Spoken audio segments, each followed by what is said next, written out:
जय हिंद सभी भूतपूर्व फौजी मित्रों। आज हम स्पर्श की अपडेट के लिए लेके आए हैं स्पर्श पेंशनर ट्रेनिंग एपिसोड 4, जिसमें मैं नरेंद्र कुमार वेलनेस कंसल्टेंट आप सबों का सहृदय स्वागत करता हूं। जहां कि हम आज बात करेंगे, माइग्रेशन इतना अंधाधुंध चल रहा, आप देख ही पा रहे होंगे 17,12,000 से भी ज़्यादा माइग्रेशन हो चुका है स्पर्श में। तो आधा से ज़्यादा का माइग्रेशन हो चुका है। इसका मतलब यह आप समझ सकते हैं कि आधा से ज़्यादा डिफेंस पेंशनर का माइग्रेशन ऑलरेडी हो चुका है। तो कई लोग तो सक्सेसफुली कर रहे होंगे। अभी मैं आपको यहाँ ये बता दूं कि यहाँ करीब डिफेंस पेंशनर के आर्मी के 14 लाख से ज़्यादा हो चुके हैं, एयरफोर्स के 42,000 से ज़्यादा हो चुके हैं, नेवी के 22,000 से ज़्यादा हो चुके हैं और डिफेंस सिविलियन के 2.5 लाख से भी ज़्यादा माइग्रेशन हो चुका है। यानी कि आधा संभावना है कि आपका हो चुका या निकट भविष्य में, यानी कि 2 महीने के अंदर ही हो जाने की उम्मीद है। तो इसके लिए आपको प्रिपेयर होना है। प्रिपरेशन आपको क्या करना है? सिर्फ नॉलेज बढ़ा के। तो यहां आपको बैंक का एसएमएस आ चुका होगा, स्पर्श टीम से क्रेडिट का आ चुका होगा, स्पर्श टीम से यूजर नेम पासवर्ड आ चुका होगा, पीडीबी का रिमाइंडर भी आ चुका होगा। तो ये सब तो अगर आ चुका है आपको, तो आप कंफर्म हो गए कि आपका माइग्रेशन भी हो चुका और आप यूजर नेम और पासवर्ड यूज करके यहां लॉगिन भी कर चुके होंगे, पीडीबी भी कर लिया होगा, एलसी भी सबमिट कर लिया होगा, ये सब तमाम काम कर लिए होंगे। तो आधा से ज्यादा भी पेंशनर कर चुके होंगे, ऐसा उम्मीद है। लेकिन जिनका अभी आया ही नहीं, कोई पहला एसएमएस ही नहीं आया या दुविधा में है, तो उन्हें क्या करना है? तो उनके लिए क्या करना है? सबसे पहले स्पर्श पोर्टल में जाना, विशेषकर तब जब आपको पहला पेंशन आ चुका या महीने के अंत में पेंशन क्रेडिट होता है, यानी कि आपको पता चल चुका है कि अब मेरा माइग्रेशन हो चुका लेकिन यूजर आईडी नहीं आया, काम नहीं कर रहा, तो अब क्या करना, उनके लिए प्रमुखता यह है। तो आपको स्पर्श पोर्टल में जाना है, जो कि https://spurs.defensepension.gov.in करके कर सकते हैं, गूगल करके भी कर सकते हैं, पर आपको यह सुनिश्चित करना है कि यह ऑथेंटिकेटेड ही हो, लॉक का साइन एड्रेस बार में जरूर हो। इस तरह से आपको विंडो आएगा। यहां आपको क्या करना है, थर्ड मेनू है सर्विसेस, यहां लेफ्ट टॉप में आप देख रहे होंगे, सर्विसेस में जाना है। इसके बाद यहां ट्रैक माइग्रेशन स्टेटस में आना है और यहां आपको कुछ सवाल पूछे जाएंगे, जो कि आपके सर्विस कौन है, आर्मी, नेवी, डिफेंस, सिविलियन है, आपके हेड ऑफिस, रिकॉर्ड ऑफिस का क्या नाम है, पीपीओ नंबर क्या है, पीडीए आपको बैंक सीपीडीए कहां से मिलता है, और I am not a robot करके वैलिडेट एंड प्रोसीड कर दीजिए। तो आपको यहां इस तरह से मीनू आ जाएंगे, ड्रॉप डाउन, आपको सर्विसेज सेलेक्ट कर लीजिए, रिकॉर्ड ऑफिस कर लीजिए, अपना पीपीओ नंबर दे दीजिए जहां से ड्रा कर रहे हैं, और तब फिर आपको सबमिट कर दीजिए। सबमिट करते ही आपको आएगा कि PPO inter doesn't exist in our database, जबकि आपको पहला एसएमएस मिल चुका है बैंक से कि आपका माइग्रेट हो चुका स्पर्श में। लेकिन जब आप स्पर्श में आ रहे हैं तो देख रहे हैं इस तरह से यहां आ रहा, पीपीओ नंबर ही एग्जिस्ट नहीं हो रहा। तो ये क्या प्रॉब्लम है, आपको मैं इसी विषय में डिटेल में बताता हूं। आपने सारा स्पर्श में चेक कर लिया, आपको कुछ भी पता नहीं चल पा रहा है, तब आपको क्या करना है इसके बारे में ही मैं अब बताने जा रहा हूं। यहां देख लीजिए कि आपको आ चुका है, पहला एसएमएस आ चुका है, यानी कि आपको पता लग गया, दूसरा क्रेडिट का भी आ गया, तो माइग्रेशन हो चुका, इतना तो आपको कंफर्म हो गया।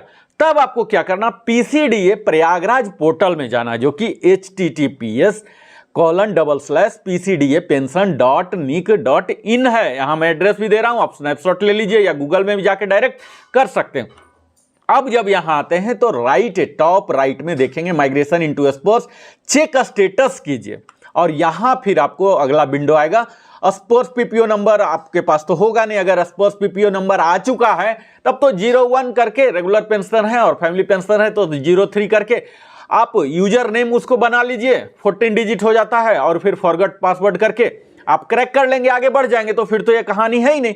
बेसिकली यह कहानी आज का ट्रेनिंग इस पर शेड्यूल है, चौथा एपिसोड, कि अगर नहीं आया है या आधा सुधा आया है तो क्या करना है, घबराने के बगैर, व्यग्रता में जाने के बगैर, और क्या क्या आपके पास विकल्प है उसके लिए। तो यहां आपके पास स्पर्श पीपीओ आया नहीं, ई पीपीओ डाल दीजिए, regimental number, service number, bank account number, इन तीनों ऑप्शन से इस तरह से आपको आ जाएगा। जब ये सब कुछ भी डाल लेंगे तब अवेलेबल विल बी सून इस तरह से अभी तक आता था, लेकिन अभी कल से ही इस तरह से आने लगा है। आपके डाटा और भी ज़्यादा दिखा रहे हैं, यानी कि आपका आधार नंबर का भी दिख रहा है, आपके मोबाइल नंबर भी दिख रहे हैं, अकाउंट नंबर भी दिख रहे हैं, और स्पर्श पीपीओ में विल बी अवेलेबल सून ही दिख रहा है।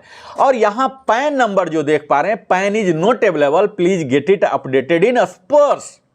तो यह समझ लीजिए कि आपका डाटा पीसीडीए में अवेलेबल है, स्पर्श टीम में नहीं गया है। यहां यह बारीकी आपको समझना है। यहां दो संस्था है, पीसीडीए के अंदर ही स्पर्श संस्था काम कर रही है, जो पूर्णतः प्राइवेट है, टीसीएस के द्वारा डेवलप किया जा रहा, सिर्फ सुपरवाइज और मैनेज किया जा रहा, वो संस्था अलग है।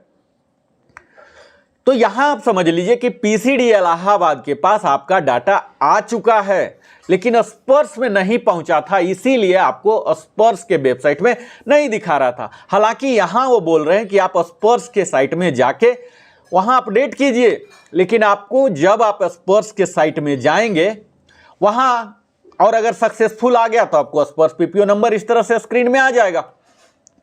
अब जब आप स्पर्श में जाएंगे तो आप, चूंकि आपके पास यूजर नेम नहीं है, तो सक्सेसफुल लॉगिन नहीं कर सकते हैं, ऑलमोस्ट किसी विंडो को यूज नहीं कर सकते हैं। मोबाइल नंबर आपका अपडेटेड वहां दिखा रहा था, लेकिन जब आप स्पर्श विंडो में जाएंगे मोबाइल अपडेट करने के लिए तो इस तरह से विंडो आएगा। स्पर्श पीपीओ नंबर पूछा जाएगा या फिर लीगेसी पीपीओ, पुराना वाला ई पीपीओ नंबर। तो स्पर्श पीपीओ तो आपके पास है नहीं, लीगेसी पीपीओ आप डालेंगे और यहां लीगेसी पीपीओ यहां आप डाल दीजिए। यहां आपके पास दो ऑप्शन दिखाया जा रहा है, सिक्योरिटी क्वेश्चन और आधार।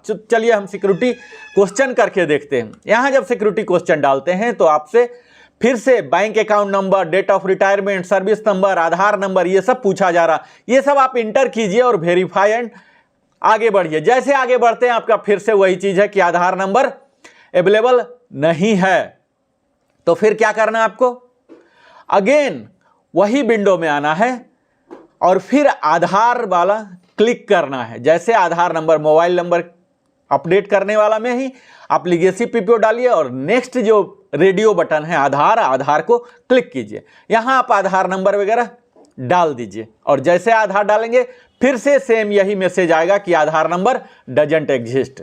तो आगे आपको मैं सॉल्यूशन बताऊं, इससे पहले यही बता दूं कि आप हमारे चैनल में अगर नए आए हैं तो जरूर सब्सक्राइब कीजिए, ताकि आपको हमारे चैनल को भी विकास और वृद्धि का एक अच्छा अवसर मिले। आप लाइक कीजिए, कमेंट कीजिए और दूसरों के साथ भी साझा कीजिए और बेल आइकन तो जरूर पुश कीजिए ताकि हर दिन के ट्रेनिंग आपको मिल सके।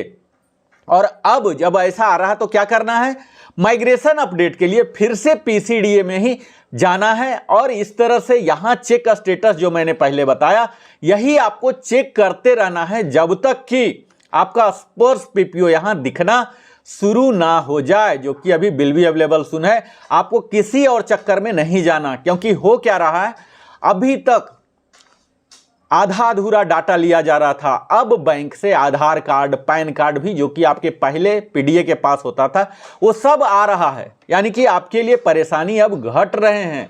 और अगर आपका आधार प्यूरिफाई है, अगर पीपीओ नंबर के जैसा ही है, तो कुछ भी परेशानी नहीं होगा। तो अभी भी आपके पास समय है, आप पीपीओ में अपना नाम देखिए, एड्रेस देखिए, डेट ऑफ बर्थ देखिए, स्पाउज का नाम देखिए, डेट ऑफ बर्थ देखिए और अकॉर्डिंगली खुद का आधार कार्ड और स्पाउज का आधार कार्ड भी अपडेट कर लीजिए ये समय रहते। और फिर आपको न तो पीडीबी में समस्या आएगा न तो डीएलसी एमएलसी में आएगा। तो यह आपके लिए बहुत ही इंपॉर्टेंट इंफॉर्मेशन है कि आपको व्यग्रता नहीं होना है, जस्ट चेक करते रहना है यही वीडियो में जब तक कि इस तरह का सक्सेसफुल स्पर्श पीपीओ आईडी ना आ जाए। बहुत बहुत धन्यवाद इस लघु वीडियो में हमारे साथ बने रहने के लिए।